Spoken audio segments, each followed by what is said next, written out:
ಚಾಮರಾಜನಗರ ತಾಲೂಕಿನ ಬಸವನಪುರ ಹಳ್ಳಿಯಲ್ಲಿ ವಾಸವಾಗಿದ್ದ ರಮೇಶಪ್ಪ ಮತ್ತು ಲಕ್ಷ್ಮಕ್ಕರವರ ಮುದ್ದಿನ ಮಗಳೇ ಕಣ್ಮಣಿ. 7ನೇ ತರಗತಿಯ ನಂತರ ಮುಂದಿನ ವಿದ್ಯಾಭ್ಯಾಸಕ್ಕೆ ಬೆಂಗಳೂರಿಗೆ ಹೋಗುವಂತೆ ಶಿಕ್ಷಕರು ಸಲಹೆ ನೀಡುತ್ತಾರೆ. ಈ ವಿಷಯ ತಿಳಿದು ಬೆಂಗಳೂರೇ ನೋಡದ ಕಣ್ಮಣಿಯ ತಂದೆ ತಾಯಿ ಚಿಂತಾಕ್ರಾಂತರಾಗುತ್ತಾರೆ. ಇದೇ ಸಮಯದಲ್ಲಿ ಬಡ ಮಕ್ಕಳನ್ನು ಓದಿಸುತ್ತೇವೆ ಎಂದು ಹೇಳಿಕೊಂಡು ಹಳ್ಳಿಗೆ ಬಂದಿದ್ದ ಹರೀಶ್ ಮತ್ತು ರೇವತಿ ಎಂಬ ದಂಪತಿಗಳು ಶಂಕರಪ್ಪನ ಸಹಾಯದಿಂದ ಕಣ್ಮಣಿಯ ತಂದೆ ತಾಯಿಗಳಿಗೆ ಪರಿಚಯವಾಗಿ ಕಣ್ಮಣಿಯನ್ನು ಓದಿಸುತ್ತೇವೆ ಎಂದು ಹೇಳಿ ತಮ್ಮ ಫೋನ್ ನಂಬರ್ ಕೊಟ್ಟು ಬೆಂಗಳೂರಿಗೆ ಕರೆತರುತ್ತಾರೆ. ಬೆಂಗಳೂರಿಗೆ ಬಂದ ನಂತರ ಹರೀಶ್ ಮತ್ತು ರೇವತಿಯವರು ಮನೆ ಕೆಲಸಕ್ಕಾಗಿ ತನ್ನನ್ನು ಕರೆತಂದಿದ್ದಾರೆ ಎಂದು ಗೊತ್ತಾಗಿ ಓದುವ ಆಸೆಯಿಂದ ಬೆಂಗಳೂರಿಗೆ ಬಂದ ಅವಳ ಆಸೆ ನುಚ್ಚು ನೂರಾಗುತ್ತದೆ. ಇತ್ತ ರಮೇಶಪ್ಪ ಮತ್ತು ಲಕ್ಷ್ಮಕ್ಕ ಅವರು ಎಷ್ಟೇ ಫೋನ್ ಮಾಡಿದರೂ ಸಹ ಆ ನಂಬರ್ ಸ್ವಿಚ್ ಆಫ್ ಆಗಿರುತ್ತದೆ. ಸುಮಾರು 2 ತಿಂಗಳ ನಂತರ ಆ ಹಳ್ಳಿಗೆ ಶಾಲೆ ಬಿಟ್ಟ ಮಕ್ಕಳನ್ನು ಓದಿಸುವ ಉದ್ದೇಶದಿಂದ ಒಂದು NGO ತಂಡ ಬರುತ್ತದೆ.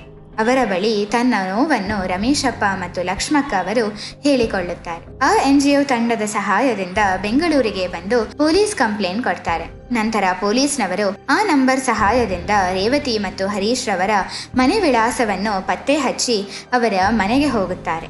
ಇದನ್ನು ನೋಡಿದ ಹರೀಶ್ ಮತ್ತು ರೇವತಿಯವರು ಕಣ್ಮಣಿಯನ್ನು ಬಚ್ಚಿಟ್ಟು, ನಮಗೆ ರಮೇಶಪ್ಪ ಮತ್ತು ಲಕ್ಷ್ಮಕ್ಕ ಯಾರು ಎಂಬುದೇ ತಿಳಿದಿಲ್ಲ, ನಮ್ಮ ಮನೆಯಲ್ಲಿ ನಮ್ಮ ಮಗಳನ್ನು ಬಿಟ್ಟರೆ ಯಾವ ಹುಡುಗಿಯೂ ಇಲ್ಲ ಎಂದು ಹೇಳುತ್ತಾರೆ.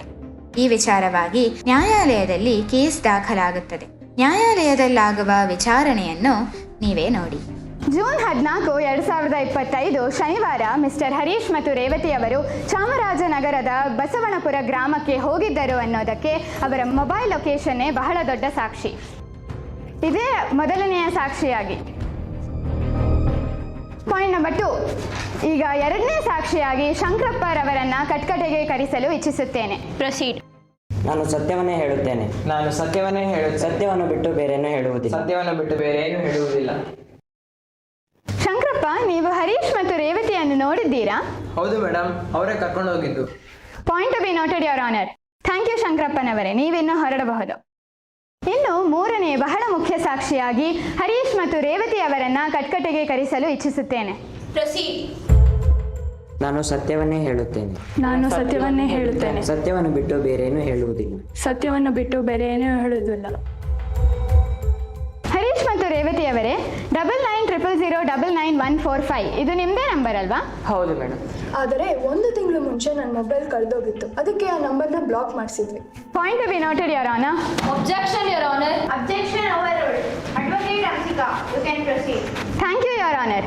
ಅವ್ರು ಹೇಳಿದ ನಿಜ, ಆದರೆ 1 ತಿಂಗಳಲ್ಲ 2 ತಿಂಗಳ ಹಿಂದೆನೇ ಅವ್ರ ಮೊಬೈಲ್ ಕಳೆದೋಗಿತ್ತು. ಅದಕ್ಕೆ RR ನಗರ್ ಪೊಲೀಸ್ ಸ್ಟೇಷನಲ್ಲಿ ಕಂಪ್ಲೇಂಟ್ ಕೊಟ್ಟಿದ್ರು. ಅದರ ಕಂಪ್ಲೇಂಟ್ ಕಾಪಿ ನಾನು ಆಲ್ರೆಡಿ ಪ್ರೊಡ್ಯೂಸ್ ಮಾಡಿದ್ದೀನಿ. ದಯವಿಟ್ಟು ಅದನ್ನು ಪರಿಶೀಲಿಸಬೇಕು. ಥ್ಯಾಂಕ್ ಯು, ನೀವಿನ್ನು ಹೊರಡ್ಬೋದು.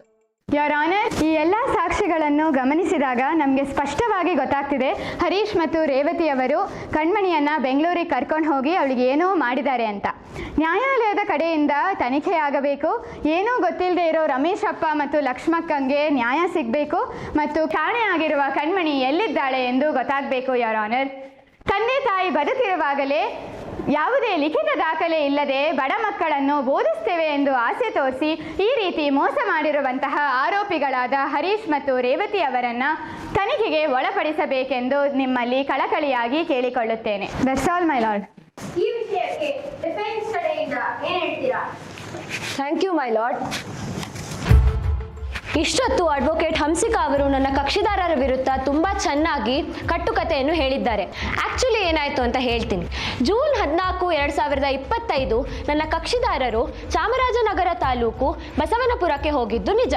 ಕಾರಣ ಅಷ್ಟೇ, ಬಸವನಪುರದಿಂದ 10 ಕಿಲೋಮೀಟರ್ ದೂರದಲ್ಲಿರುವ ಅಯ್ಯನಪುರದಲ್ಲಿ ನನ್ನ ಕಕ್ಷಿದಾರರಾದ ರೇವತಿ ಅವರ ತಂಗಿಯ ಮಗಳ ಬರ್ತ್ಡೇ ಇತ್ತು. ಆದರೆ ಹೋಗುವ ದಾರಿಯಲ್ಲಿ ಬಸವನಪುರದಲ್ಲಿ ಕಾರ್ ಕೆಟ್ಟು ಹೋಯಿತು. ಕಾರ್ಯಕ್ರಮವನ್ನು ಮುಗಿಸಿಕೊಂಡು ಬಂದಾಗ ತುಂಬಾ ಹೊತ್ತಾಗಿತ್ತು. ಅದಕ್ಕಾಗಿ ಬಸವನಪುರದಲ್ಲಿಯೇ ಇರುವ ಒಂದು ಪುಟ್ಟ ಹೋಟೆಲ್ನಲ್ಲಿ ಉಳಿಕೊಳ್ತಾರೆ. ಮರುದಿನ 10 ಗಂಟೆಗೆ ಬೆಂಗಳೂರಿಗೆ ಹೊರಟರು. ಅದಕ್ಕಾಗಿ ಅವರ ಲೊಕೇಶನ್ ಬಸವನಪುರದಲ್ಲಿಯೇ ತೋರಿಸುತ್ತಿದೆ. ಇನ್ನು 2ನೇ ಸಾಕ್ಷಿಯಾಗಿ ಅಡ್ವೊಕೇಟ್ ಹಂಸಿಕಾ ಅವರು ನನ್ನ ಕಕ್ಷಿದಾರರು 1 ತಿಂಗಳಲ್ಲ 2 ತಿಂಗಳ ಮುಂಚೆಯೇ ಮೊಬೈಲ್ ಕಳ್ಳತನ ಆಗಿರುವಂತಹ ಒಂದು ಕಂಪ್ಲೇಂಟ್ ಅನ್ನು ಕೊಟ್ಟಿದ್ರು ಅಂತ ಹೇಳಿದ್ರು. ಈ ಪ್ರಕರಣದಲ್ಲಿ ಅದೊಂದು ಮುಖ್ಯ ಸಾಕ್ಷಿನೇ ಅಲ್ಲ. ಇನ್ನು ಮೂರನೇ ಸಾಕ್ಷಿಯಾಗಿ ನಾನು ಶಂಕರಪ್ಪನವರನ್ನು ಕಟ್ಕಟೆಗೆ ಕರೆಸಲು ನಿಮ್ಮಲ್ಲಿ ವಿನಂತಿಸಿಕೊಳ್ಳುತ್ತೇನೆ. ಶಂಕರಪ್ಪ, ನೀವು ನನ್ನ ಕಕ್ಷಿದಾರರಾದ ಹರೀಶ್ ಮತ್ತು ರೇವತಿಯನ್ನು ನೋಡಿದ್ದೀರಾ? ಹೌದು ಮೇಡಮ್, ನೋಡಿದ್ದೀನಿ. ಹಾಗಾದ್ರೆ ಕಣ್ಮಣಿ ಅನ್ನುವರು ಬೆಂಗಳೂರಿಗೆ ಎಷ್ಟೊತ್ತಿಗೆ ಕರ್ಕೊಂಡ್ಬಂದ್ರು? ಸೂರ್ಯ ನೆತ್ತಿನ ಮೇಲೆ ಬಂದ ಸುಮಾರು 12 ಗಂಟೆ ಆಗಿರ್ಬೋದು. Point to be noted, your honour. ನೀವಿನ್ನು ಹೊರಡಬಹುದು. ಯುವರ್ ಆನರ್, ಅಡ್ವೊಕೇಟ್ ಹಂಸಿಕಾ ಅವರು 10 ಗಂಟೆಗೆ ಬೆಂಗಳೂರಿಗೆ ಹೊರಟರು ಅಂತ ಹೇಳ್ತಿದ್ದಾರೆ. ಆದರೆ ಇಲ್ಲಿ ನೇರ ಸಾಕ್ಷಿಯಾಗಿ ಶಂಕರಪ್ಪನವರು 12 ಗಂಟೆಗೆ ಹೋದ್ರು ಅಂತ ಹೇಳ್ತಿದ್ದಾರೆ. ಈ ಎಲ್ಲಾ ಸಾಕ್ಷಿಗಳನ್ನು ಗಮನಿಸಿದಾಗ ನನಗನ್ಸಿದ್ದು ರಮೇಶಪ್ಪ, ಲಕ್ಷ್ಮಕ್ಕ ಮತ್ತು ಶಂಕರಪ್ಪನವರು ನನ್ನ ಕಕ್ಷಿದಾರರು ಶ್ರೀಮಂತರು ಎಂದು ತಿಳಿದು ಅವರ ಕಾರ್ ಕೆಟ್ಟೋಗಿದ್ದನ್ನು ನೋಡಿ ಅವರಿಂದ ದುಡ್ಡು ಪಡೆಯುವ ದುರುದ್ದೇಶದಿಂದ ಆ NGO ಜೊತೆ ಸೇರಿಕೊಂಡು ನನ್ನ ಕಕ್ಷಿದಾರರ ಮೇಲೆ ಕಟ್ಟುಕತೆಗಳು ಕಟ್ಟಿ ಸುಳ್ಳು ಆರೋಪವನ್ನು ಮಾಡುತ್ತಿದ್ದಾರೆ. ವಾದ ವಿವಾದಗಳನ್ನು ಆಲಿಸಿದ ನಂತರ ಈ ಕೇಸಿನ ತೀರ್ಪನ್ನು ನಾಳೆಗೆ ಮುಂದೂಡಲಾಗಿದೆ. The court is adjourned for today. Your honour, ಈ ಪ್ರಕರಣದ ಕುರಿತು ಎಲ್ಲ ವಾದ ವಿವಾದಗಳು ಈಗ ಆಲ್ರೆಡಿ ಮುಗಿದಿದೆ. ಯಾವುದೇ ವಾದಕ್ಕೂ ಅಬ್ಜೆಕ್ಷನ್ ಓವರ್ ರೂಲ್ಡ್. ಕಂಟಿನ್ಯೂ. ಯಾವುದೇ ವಾದಕ್ಕೂ ಅವಕಾಶ ಕೊಡದೆ ಹರೀಶ್ ಮತ್ತು ರೇವತಿ ಅವರನ್ನು ನಿರಪರಾಧಿಗಳು ಎಂದು ಘೋಷಿಸಿ ಜಡ್ಜ್ಮೆಂಟ್ ಕೊಡಬೇಕೆಂದು ಕೇಳಿಕೊಳ್ಳುತ್ತೇನೆ. That's all my lord. You can proceed.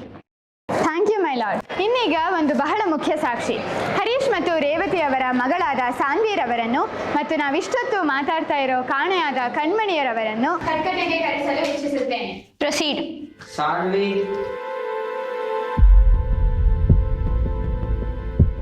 Saanvi, ನೀನು ನಿನ್ನೆ ರಾತ್ರಿ ನಂಗೆ ಫೋನಲ್ಲಿ ಹೇಳೋದನ್ನು ಜಡ್ಜ್ ಮುಂದೆ ಹೇಳ್ಬೋದಮ್ಮ? ಒಂದಿನ ಕಣ್ಮಣಿಯನ್ನು ಓದಿಸ್ತೀನಿ ಅಂತ ಕರ್ಕೊಂಡ್ಬಂದು ನಮ್ಮ ಮನೇಲಿ ಕೆಲಸ ಮಾಡೋಕ್ಕೆ ಹೇಳಿದ್ರು. ಆ ದಿನದಿಂದ ಕಣ್ಮಣಿ ನನ್ನ ಜೊತೆ ಪ್ರೀತಿಯಿಂದ ಖುಷಿಯಾಗೇ ಮಾತಾಡ್ತಿದ್ಲು. ನಿನ್ನೆ ನಮ್ಮ ಅಪ್ಪ ಅಮ್ಮ ಮಾತಾಡ್ತಾ ಇದ್ರು ದಟ್ ಕೋರ್ಟ್ ಕೇಸಲ್ಲಿ ಅವರೇ ಗೆಲ್ತಾರೆ ಮತ್ತು ಕಣ್ಮಣಿ ಪರ್ಮನೆಂಟಾಗಿ ನಮ್ಮ ಮನೇಲಿ ಕೆಲಸ ಮಾಡ್ತಾಳೆ ಅಂತ. ಕಣ್ಮಣಿಗೆ ನ್ಯಾಯ ಸಿಗಬೇಕು ಅಂತ ನಾನು ನಮ್ಮ ಅಪ್ಪನ ಫೋನ್ ತೊಗೊಂಡು ಅಡ್ವೊಕೇಟ್ ಹಂಸಿಕಾ ಅವ್ರಿಗೆ ಫೋನ್ ಮಾಡಿ ನಡೆದಿದ್ದೆಲ್ಲನೂ ಹೇಳಿದೆ. ಅವರೇ ನಂಗೆ ಇಲ್ಲಿ ಬರೋಕ್ಕೆ ಹೇಳಿದ್ದು.